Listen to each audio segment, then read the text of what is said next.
हाँ, हम तो ऐसे। पर जब दूसरे लोग देखते हैं तो सोचे बाबा बड़ा फैशन वाला है, बड़ा रंगीला है बाबा, बड़ा रसीला है, बोले ऐसे ऐसे कपड़े पहनता है।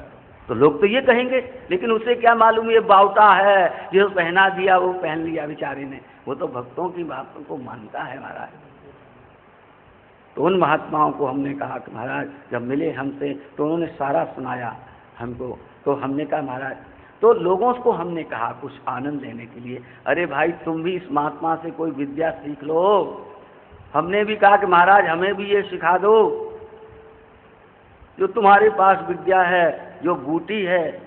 हमने भक्तों से सुना कि महाराज वो कोई 2-4 दिन में कोई बूटी थी उनके पास, वो शहद में मिलाकर चाट लेते थे और उसके बाद उनका शरीर पुष्ट रहता था, न वो पानी पीते थे न वो कुछ खाते थे।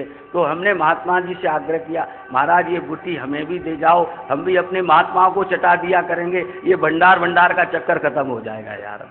बैठे चुपचाप भजन करेंगे, रोज रोटी बनाओ, रोज ये करो, चूल्हे में अपना मूड़ दो। साधु लोग हमारे यहाँ तो रोज बनाते हैं, अमनिया करते हैं, साग रोटी बनाते हैं। हम भी अपने महात्मा को चिटा दिया करेंगे और संसार का भी झंझट खत्म। कोई मताओ हमारे यहाँ, माओ चाहे मताओ, साधु अपने मस्ती में भजन में बैठे।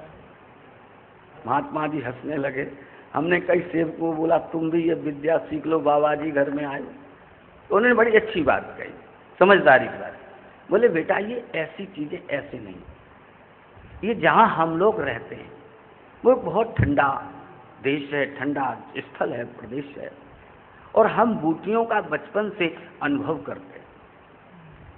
बूटियों का अनुभव कर करके, क्योंकि ये बूटी जब शरीर में जाती है तो अपना प्रभाव दिखा। जैसे आप भांग खा लेते हैं तो भांग का असर आपको होता है, ऐसे ही जो वन्य बूटियां हैं, जो हिमालय की कंदराओं में, गंगोत्री इत्यादि में, गौमुख इत्यादि में जो ये बूटियां हैं, जो महात्मा ये परीक्षण कर करके उसका अनुभव करते हैं, फिर ये हमारे शरीर में रच बस जाती हैं।